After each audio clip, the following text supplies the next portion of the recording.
ನಮಸ್ಕಾರ. ಎನ್ಆರ್ಪುರ ಸುದ್ದಿ ಸಮಾಚಾರಕ್ಕೆ ಸ್ವಾಗತ. ಇಂದು ಭಾನುವಾರ. ಓದುತ್ತಿರುವವರು ನಂದಿನಿ ಆನಂದೂರು. ಸುದ್ದಿಗಳ ವಿವರ. ಗಾಯಕಿ ಎಸ್ ಜಾನಕಮ್ಮ ಅವರು ತಮ್ಮ 88 ವರ್ಷದ ಜೀವನ ಪಯಣದಲ್ಲಿ 48,000 ಹಾಡುಗಳನ್ನು ಹಾಡಿದ್ದು, ಇದರಲ್ಲಿ 12 ಭಾರತೀಯ ಭಾಷೆ ಹಾಗೂ 8 ವಿದೇಶಿ ಭಾಷೆಯಲ್ಲಿ ಹಾಡಿದ್ದರು ಎಂದು ಕ್ಷೇತ್ರ ಶಿಕ್ಷಣಾಧಿಕಾರಿ ಶಭನಾ ಅಂಜುಂ ತಿಳಿಸಿದರು. ಅವರು ಶನಿವಾರ ಜ್ವಾಲಾಮಾಲಿನಿ ಬಾಲಿಕಾ ಪ್ರೌಢಶಾಲೆಯಲ್ಲಿ ಕನ್ನಡ ಸಾಹಿತ್ಯ ಪರಿಷತ್ನ ಮಹಿಳಾ ಘಟಕ ಏರ್ಪಡಿಸಿದ್ದ ಅಗಲಿದ ಗಾಯಕಿ ಎಸ್ ಜಾನಕಿ ಅವರಿಗೆ ನುಡಿನಮನ, ಪುಷ್ಪ ನಮನ ಹಾಗೂ ಸ್ವರಾಭಿಷೇಕ ನಮನ ಕಾರ್ಯಕ್ರಮದಲ್ಲಿ ಮುಖ್ಯ ಅತಿಥಿಯಾಗಿ ಮಾತನಾಡಿದರು. ಎಸ್ ಜಾನಕಿ ಅವರಿಗೆ 4 ನ್ಯಾಷನಲ್ ಅವಾರ್ಡ್ ಬಂದಿದ್ದು, ದಕ್ಷಿಣ ಭಾರತದ ವಿವಿಧ ರಾಜ್ಯಗಳ 33 ಫಿಲಂ ಅವಾರ್ಡ್ ದೊರಕಿದೆ. 2009ರಲ್ಲಿ ಮೈಸೂರು ವಿಶ್ವವಿದ್ಯಾನಿಲಯವು ಡಾಕ್ಟರೇಟ್ ಪದವಿ ನೀಡಿ ಗೌರವಿಸಿದೆ.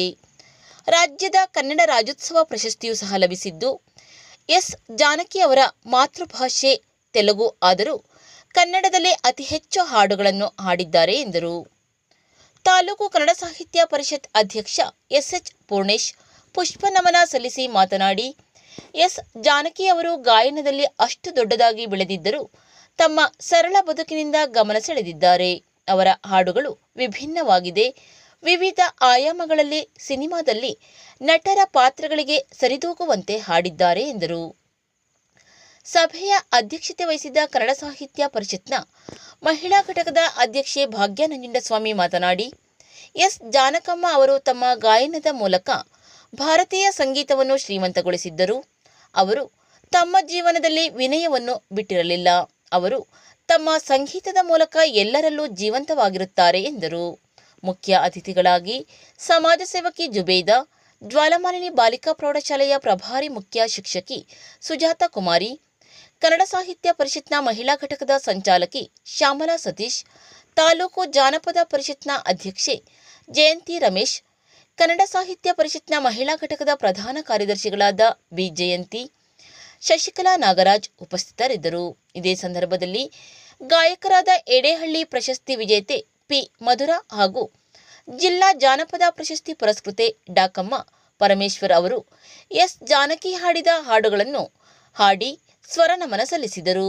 ಶಿಕ್ಷಕ ಗುಣಪಾಲ್ ಜೈನ್ ಕಾರ್ಯಕ್ರಮದಲ್ಲಿ ಸ್ವಾಗತಿಸಿದರು. ಶಶಿಕಲಾ ಕಾರ್ಯಕ್ರಮ ನಿರೂಪಿಸಿದರು.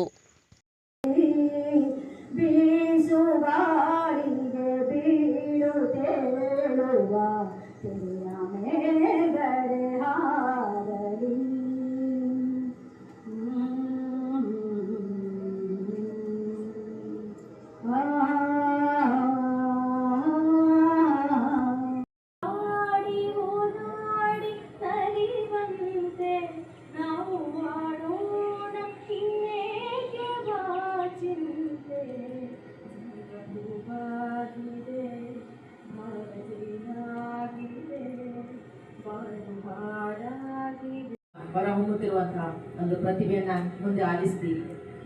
ಕೆಲವೊಬ್ರು ಡ್ರಾಯಿಂಗಲ್ಲಿ ಚೆನ್ನಾಗಿರ್ತಾರೆ, ಕೆಲವೊಬ್ರು ಕ್ರಾಫ್ಟ್ ಆಕ್ಟಿವಿಟೀಸ್ ಅಲ್ಲಿ ಚೆನ್ನಾಗಿರ್ತಾರೆ, ಕೆಲವೊಬ್ರು ಮತ್ತೊಂದು ಅಂತ ಹೇಳಿ ಪಾಟ್ರಿ ಇರ್ಬೋದು, ಶಿಲ್ಪಕಲೆ ಇರ್ಬೋದು, ಈ ತರ ಬೇರೆ ಬೇರೆ ಕ್ಷೇತ್ರದಲ್ಲಿ ಹೋಗ್ತಾರೆ. ಅದಕ್ಕಾಗಿ ಇಂಥವೆಲ್ಲ ಅರ್ಥಪೂರ್ಣ ಕಾರ್ಯಕ್ರಮಗಳು ಶಾಲೆಯ ಅವಿಭಾಜ್ಯ. ಶಾಸಕ ಟಿಡಿ ರಾಜೇಗೌಡರಿಗೆ ಸಚಿವ ಸ್ಥಾನ ನೀಡಬೇಕು ಎಂದು ಬಾಳೆಹೊನ್ನೂರು ಬ್ಲಾಕ್ ಯುವ ಕಾಂಗ್ರೆಸ್ ಅಧ್ಯಕ್ಷ ರತನ್ ಗೌಡ ಅರಗಿ ಅವರು ಮುಖ್ಯಮಂತ್ರಿ ಡಿಕೆ ಶಿವಕುಮಾರ್ ಹಾಗೂ ಕಾಂಗ್ರೆಸ್ ಹೈಕಮಾಂಡ್ಗೆ ಆಗ್ರಹಿಸಿದ್ದಾರೆ. ಅವರು ಪತ್ರಿಕಾ ಹೇಳಿಕೆ ನೀಡಿ, ಶಾಸಕ ಟಿಡಿ ರಾಜೇಗೌಡ ಅವರು ಕಾಂಗ್ರೆಸ್ ಪಕ್ಷದ ನಿಷ್ಠಾವಂತ ಕಾರ್ಯಕರ್ತರಾಗಿದ್ದಾರೆ. ಶೃಂಗೇರಿ ಕ್ಷೇತ್ರದ ಅಭಿವೃದ್ಧಿ, ಜನರ ಸಮಸ್ಯೆಗಳಿಗೆ ಪರಿಹಾರ ಹಾಗೂ ಪಕ್ಷದ ಸಂಘಟನೆಗಾಗಿ ನಿರಂತರವಾಗಿ ದುಡಿಯುತ್ತಿದ್ದಾರೆ. ಭೌಗೋಳಿಕವಾಗಿ ಶೃಂಗೇರಿ ವಿಧಾನಸಭಾ ಕ್ಷೇತ್ರವು ವಿಸ್ತಾರವಾಗಿದೆ. ಆದರೂ ತಮ್ಮ ಕ್ಷೇತ್ರವನ್ನು ಸುತ್ತಾಡಿ ಜನರಿಗೆ ಮೂಲಭೂತ ಸೌಕರ್ಯ ಒದಗಿಸಿಕೊಟ್ಟಿದ್ದಾರೆ. ರಾಜೇಗೌಡರು ವೈಯಕ್ತಿಕ ಬದುಕನ್ನು ಬದಿಗಿಟ್ಟು ಜನರಿಗಾಗಿ ತಮ್ಮನ್ನು ಸಮರ್ಪಿಸಿಕೊಂಡಿದ್ದಾರೆ. ಬಿಜೆಪಿ ಹಿಡಿತದಲ್ಲಿದ್ದ ಶೃಂಗೇರಿ ಕ್ಷೇತ್ರವನ್ನು ರಾಜೇಗೌಡರ ವ್ಯಕ್ತಿತ್ವ ನೋಡಿ ಮತದಾರರು ರಾಜೇಗೌಡರನ್ನು ಸತತವಾಗಿ 2 ಬಾರಿ ಗೆಲ್ಲಿಸಿದ್ದಾರೆ. ಆದ್ದರಿಂದ ಜಿಲ್ಲೆ ಹಾಗೂ ಕ್ಷೇತ್ರದ ಪಕ್ಷ ಸಂಘಟನೆ, ಅಭಿವೃದ್ಧಿ ದೃಷ್ಟಿಯಿಂದ ರಾಜೇಗೌಡರಿಗೆ ಸಚಿವ ಸ್ಥಾನ ನೀಡಲೇಬೇಕು ಎಂಬುದು ಯುವ ಕಾಂಗ್ರೆಸ್ ಒತ್ತಾಯಿಸುತ್ತದೆ ಎಂದು ಅವರು ತಿಳಿಸಿದ್ದಾರೆ. ಮಳೆಯಿಂದಾಗಿ ತಾಲೂಕಿನ ಸಿಂಸೆ ಸಮೀಪದ ಕಾಗಲದಿಬ್ಬದ ಅಶ್ವಿನಿ ಮಂಜುನಾಥ್ ಎಂಬವರಿಗೆ ಸೇರಿದ ಮನೆಯು ಶನಿವಾರ ಬೆಳಗ್ಗೆ ಕುಸಿದು ಬಿದ್ದಿದ್ದು, ಮಣ್ಣಿನ ಗೋಡೆಯಿಂದ ನಿರ್ಮಿತವಾದ ಮನೆಯ ಸುತ್ತ ಟಾರ್ಪಲ್ ಅನ್ನು ಹಾಕಲಾಗಿತ್ತು. ಮಳೆಯಿಂದ ಮನೆ ಕುಸಿಯಬಹುದು ಎಂಬ ಭೀತಿಯಿಂದ ಮನೆಯವರು ಶುಕ್ರವಾರ ರಾತ್ರಿ ಸಂಬಂಧಿಕರ ಮನೆಗೆ ಹೋಗಿ ಉಳಿದಿದ್ದು, ಬೆಳಿಗ್ಗೆ ಬಂದು ನೋಡುವಾಗ ಮನೆ ಉರುಳಿ ಬಿದ್ದಿತ್ತು. ಮನೆಗೆ ಹಾಕಿದ ಹಂಚು, ಮೇಲ್ಛಾವಣಿ ಹಾಳಾಗಿದ್ದು, ಮನೆಯ ಒಳಗೆ ಇದ್ದ ಪಾತ್ರೆ, ಇತರ ವಸ್ತುಗಳಿಗೆ ಹಾನಿಯಾಗಿದೆ. ಸ್ಥಳಕ್ಕೆ ಗ್ರಾಮ ಆಡಳಿತಾಧಿಕಾರಿ ಸಾನಿಯಾ, ಮೆಣಸೂರು ಗ್ರಾಮ ಪಂಚಾಯಿತಿ ಪಿಡಿಒ ಸಂತೋಷ್ ಕುಮಾರ್, ಜಿಲ್ಲಾ ಪಂಚಾಯಿತಿ ಇಂಜಿನಿಯರ್ ಸ್ನೇಹ ಭೇಟಿ ನೀಡಿ ನಷ್ಟದ ಅಂದಾಜು ಪರಿಶೀಲನೆ ನಡೆಸಿದ್ದು, 80% ಮನೆ ಹಾನಿಯಾಗಿದ್ದು ಎಂದು ಅಂದಾಜು ಮಾಡಿದ್ದಾರೆ. ಶುಕ್ರವಾರ ರಾತ್ರಿಯಿಂದ ಪ್ರಾರಂಭಗೊಂಡ ಮಳೆಯು ಶನಿವಾರ ಬೆಳಗ್ಗೆ 10 ಗಂಟೆಯವರೆಗೂ ಜೋರಾಗಿ ಸುರಿದಿದ್ದು, ನಂತರ ಬಿಡುವು ನೀಡಿದ ಮಳೆ ಬಿಟ್ಟು ಬಿಟ್ಟು ಸುರಿದಿದೆ. ಕುದುರೆಗುಂಡಿಯ ಕಪಿಲ ಹಳ್ಳ ಹಾಗೂ ಮುತ್ತಿನಕೊಪ್ಪದ ತುಂಗಾ ನದಿ ಉಕ್ಕಿ ಹರಿಯುತ್ತಿದ್ದು, ಆದರೆ ಯಾವುದೇ ಅನಾಹುತ ಆಗಿಲ್ಲ. ನರಸಿಂಹರಾಜಪುರ ತಾಲೂಕಿನ ಕಸಬಾ ಹೋಬಳಿಯ 7 ಗ್ರಾಮ ಪಂಚಾಯಿತಿಗಳ ಎಸ್ಐಆರ್ ಪ್ರಕ್ರಿಯೆ ಮುಂದುವರೆದಿದ್ದು, ಬಿಎಲ್ಒಗಳು ಮತದಾರರಿಗೆ ನೀಡಿದ ಫಾರಂ ಅನ್ನು ತುಂಬಿಸಿ ಬಿಎಲ್ಒ 2 ಅಥವಾ ಬಿಎಲ್ಒಗಳ ಮುಖಾಂತರ ತಲುಪಿಸಬೇಕು ಎಂದು ಕಸಬಾ ಹೋಬಳಿಯ 7 ಗ್ರಾಮ ಪಂಚಾಯಿತಿಗಳ ಎಸ್ಐಆರ್ ವೀಕ್ಷಕ ಬಿಎಸ್ ಸುಬ್ರಹ್ಮಣ್ಯ ಮತದಾರರಿಗೆ ಮನವಿ ಮಾಡಿದ್ದಾರೆ. ಎಸ್ಐಆರ್ ಪ್ರಕ್ರಿಯೆಗೆ ಇನ್ನು ಕೇವಲ 6 ದಿನಗಳು ಉಳಿದಿದ್ದು, ಬಿಎಲ್ಒ 2ರ ಜವಾಬ್ದಾರಿ ಹೊತ್ತಿರುವವರು ಅರ್ಹ ಮತದಾರರ ಫಾರಂ ಅನ್ನು ತಲುಪಿಸುವ ಜವಾಬ್ದಾರಿಯನ್ನು ಪ್ರಾಮಾಣಿಕವಾಗಿ ನಿರ್ವಹಿಸಬೇಕು ಎಂದು ಅವರು ವಿನಂತಿಸಿಕೊಂಡಿದ್ದಾರೆ. ಪ್ರಯತ್ನದಿಂದಾಗಿ ಈಗಾಗಲೇ ನಮ್ಮ ಕಸಬಾ ಹೋಬಳಿಯಲ್ಲಿ 80ರಿಂದ 85% ಮತದಾರರ ಪಟ್ಟಿಗೆ ಸೇರ್ಪಡೆ ಮಾಡತಕ್ಕಂಥ ಪ್ರಕ್ರಿಯೆ, ಫಾರಂಗಳನ್ನು ಮನೆ ಮನೆಗೆ ಹಂಚಿದ್ದಾರೆ. ಸಾಕಷ್ಟು ಜನ ಆ ಫಾರಮನ್ನು ವಾಪಸ್ಸಿಂದ ತಲುಪಿಸಿಲ್ಲ ಅಂತಕ್ಕಂಥ ಮಾಹಿತಿ ಸಹಿತ ನಮಗೆ ಬಂದಿದೆ.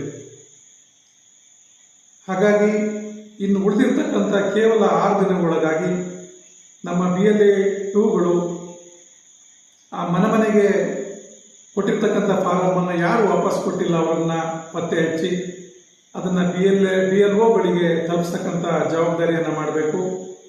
ಈ ನಿಟ್ಟಿನಲ್ಲಿ ಅರ್ಹ ಮತದಾರರ ಪಟ್ಟಿಯಿಂದ ಅರ್ಹ ಮತದಾರರು ವಂದನೆಗಳು.